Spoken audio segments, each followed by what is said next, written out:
Hi, I'm Jean Shafiroff, and I'm on a mission. Anyone can be a philanthropist. My television show came from my book, Successful Philanthropy: How to Make a Life by What You Give. Won't you join me?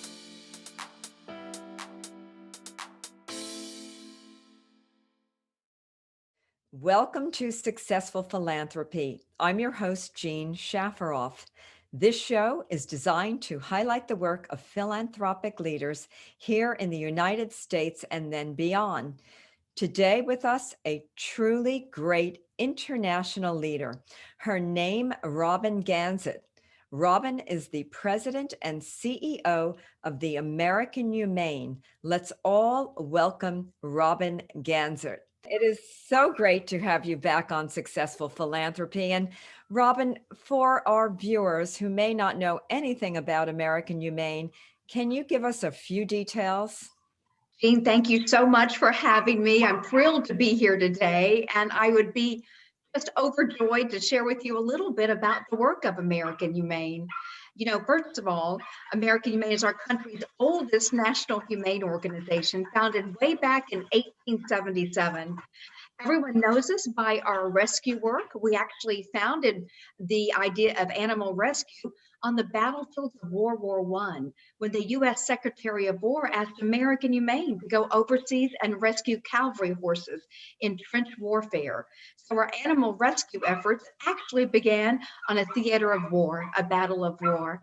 I also think about our work today that we do for wounded warriors, those men and women who've sacrificed so much for our country and service, and they come back with those invisible wounds of war. And those invisible wounds of war, such as PTS and TBI, are really so detrimental for their families. So we actually provide them service dogs as part of our Pups for Patriots program. And we also have been committed to reuniting battle buddies, those incredible dogs, those military working dogs that work alongside our servicemen and women on the front line serving our country, clearing out battlefields, IEDs, weapon caches. These dogs, those military working dogs, save so many lives, and American Humane is committed to giving them an incredible retirement with their battle buddy.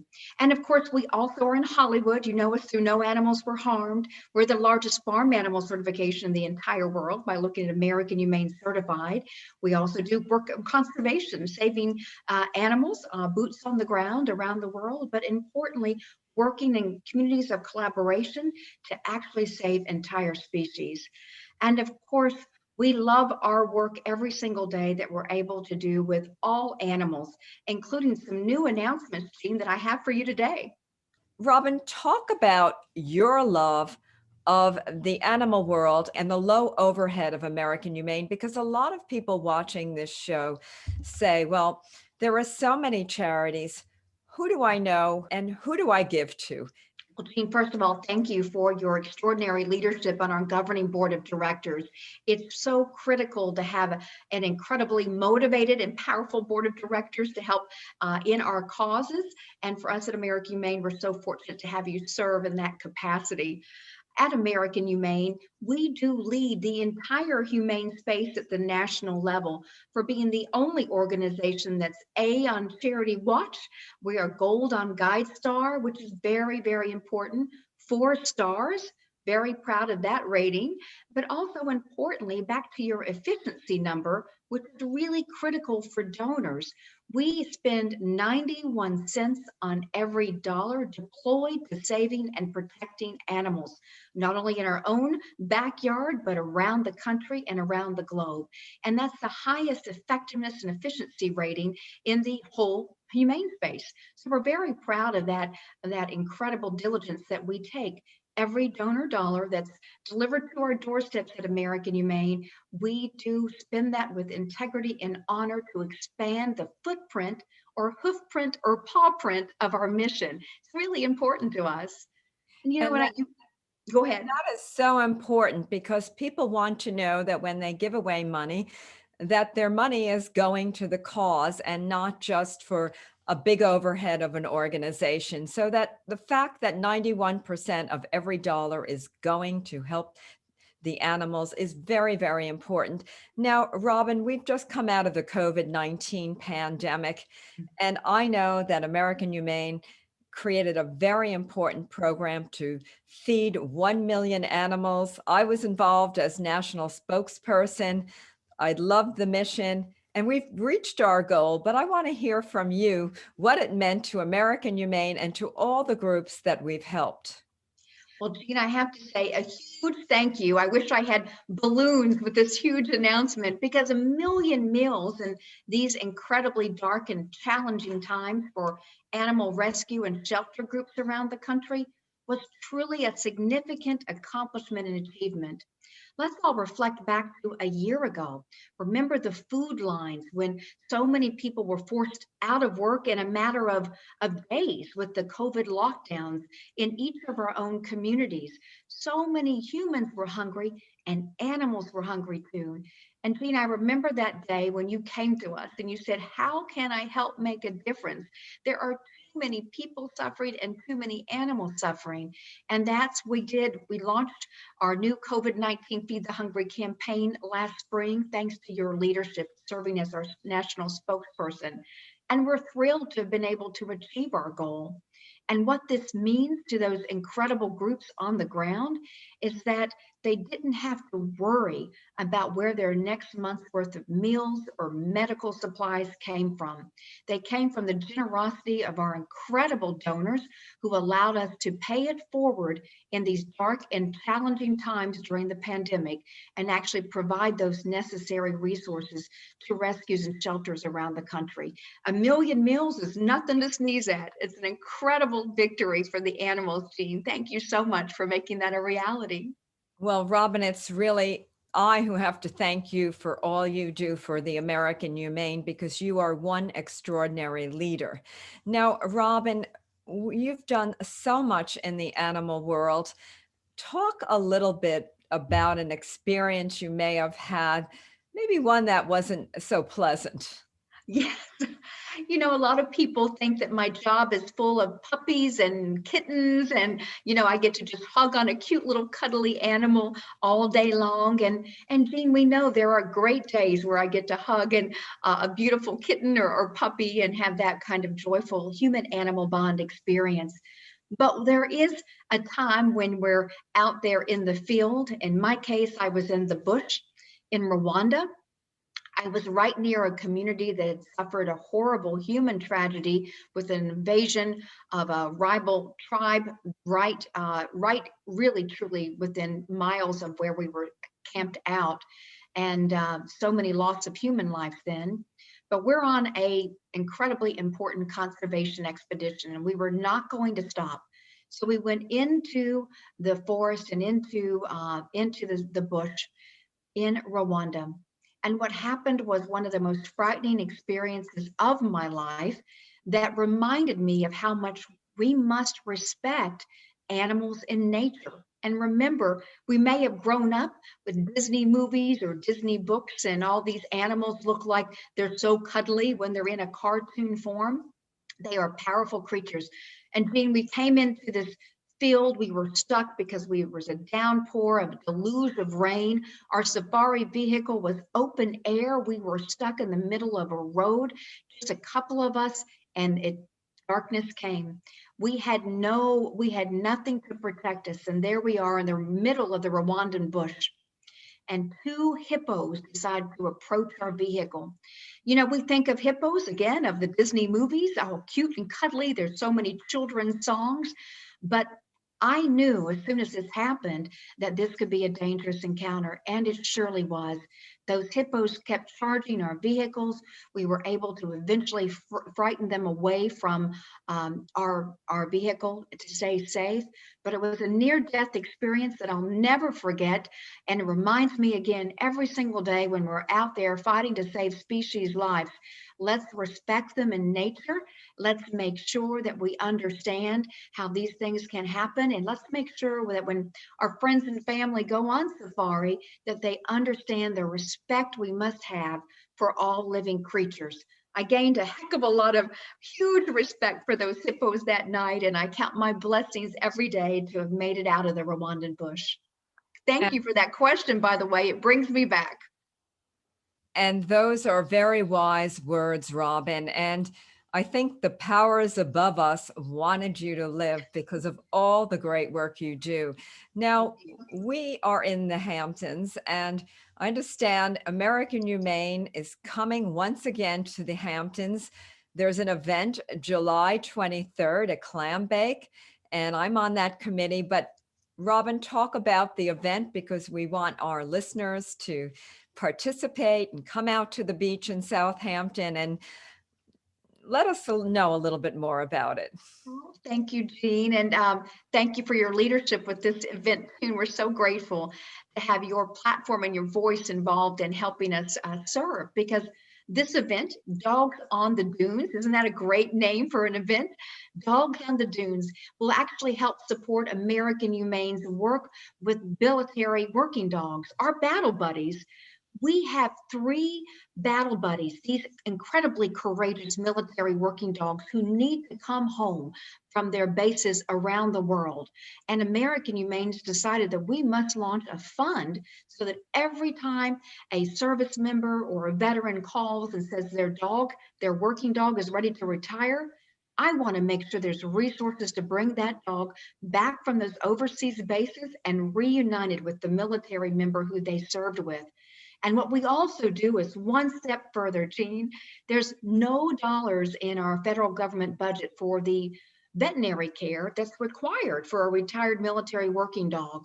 So I always tell those incredible battle buddies, the humans, handlers of those dogs that adopt them, that American Humane will pay for their long life care. Any medical bill that those retired military working dogs have, American Humane is happy to foot that bill so that those dogs are insured of an incredibly healthy and long and much deserved retirement. Hopefully on a sofa and not on a battlefield, which is great. And the cause is absolutely wonderful. Now, how do we buy tickets to this event? Oh, thank you for asking. You go to americanhumane.org, and we do have an event site there. You can click on that link, or you can also email directly my colleague, Mari Honor.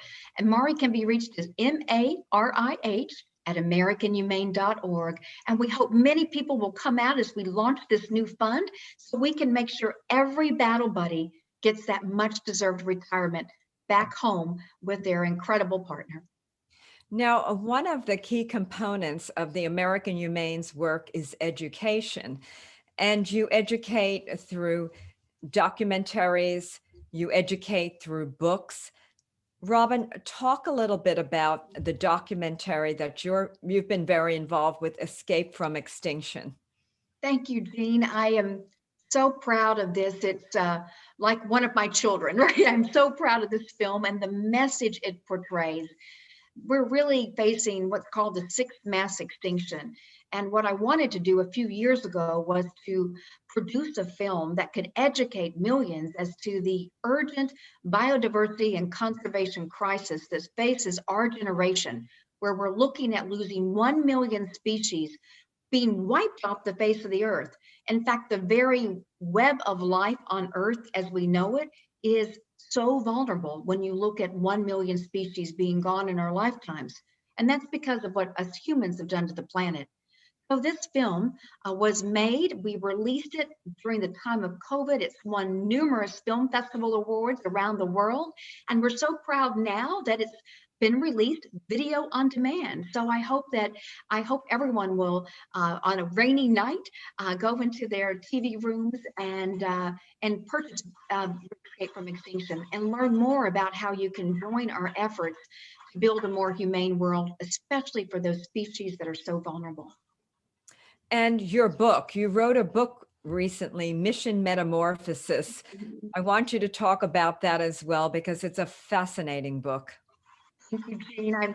I know that with your books too, you know how hard it is to write a book, and it takes a lot out of you to do that. And this Mission Metamorphosis has been a labor of love. It talks about a 10-year transformation of American Humane. It tells the personal stories, but it also serves as a practical guidebook for nonprofit leaders find themselves in times of crisis. I look at today's times when we're looking at perhaps a third of all charities going out of business.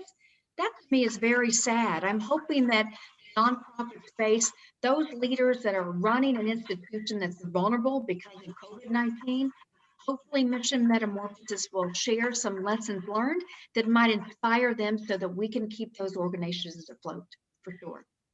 And I understand you're writing a cookbook now. Yes, yes. The Humane Table will be released this Christmas and holiday time. I'm so excited. It will actually share the behind the scenes how America's farms and ranches can be humane, based in science and great practices that are great for those animals. And what we've decided to do is tell those stories through an incredible cookbook. And I hope you'll enjoy the Humane Table, again, coming out this holiday season. And holiday season meaning 2021, correct? Absolutely. Just a few months away before we'll be there. And I think that's such a great idea because who doesn't like to cook and learn a little bit in the process? Yes. Thank you. So, It's been also incredible fun to work with farmers and ranchers on their favorite recipes too. So it's been terrific. and Robin, what advice do you give to young people or to just anyone watching this show who might want to get involved with the American Humane? Do you have volunteer opportunities and what are they exactly? We sure do. We have a rescue team that's been trained that's able to deploy around the country for natural disasters. When our animal rescue team, our first responders go in after a tornado, a devastating hurricane, flooding, fires, we have rescuers who've been trained through American Humane that deploy with us as our first responders. So there's incredible opportunities there. We're also opening our first animal sanctuary here in South Florida. There'll be a lot of hands-on opportunities there. We also have opportunities to help support our Pups for Patriots program. If you're interested in helping us raise a puppy that can be trained for that program, we have those opportunities too. So much that you can do to help build a more humane world and partner with American Humane in the process. Robin, the sanctuary that American Humane is now creating is so exciting. And I know this is a new thing for American Humane. And I believe there's a naming opportunity, and there might be someone who would like to have their name on a sanctuary. So tell us a little bit more. I think this is a dream come true. It's an opportunity to be a healing refuge for people and animals. This facility is multi-purpose, and I love that. It will house rescue dogs available for adoption. We will have therapy horses on hand for those that really need to have a therapy, a human-animal bond therapy experience. Importantly, we're going to be training Pups for Patriots there. So our service dog program, where we match those beautiful dogs that have been trained to handle the symptoms of PTS and TBI, we will actually bring those veterans and their families to this beautiful healing refuge and unite them with their service dog. It's a magical place for people and animals where we can uplift the healing power of the human animal bond. And that's our new sanctuary. We'll be doing a ribbon cutting right in the middle of November. And again, there is a tremendous opportunity to get involved with that incredible initiative. And I think it's absolutely wonderful that you've decided to create a sanctuary for those involved with American Humane, and it brings American Humane right into our backyard, which I think is so wonderful.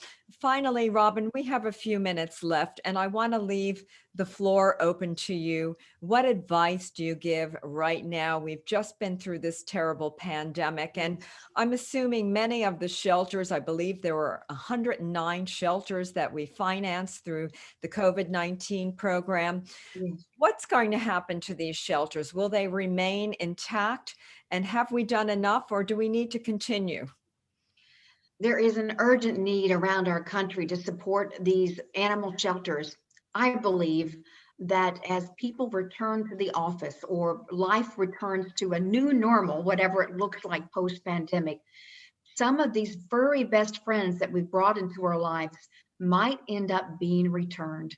And I think it's going to be incredibly important now to help keep those animals and people in those homes, providing whatever services they need, training that the humans may need, ways to reduce the pet's anxiety when their human has gone back to work.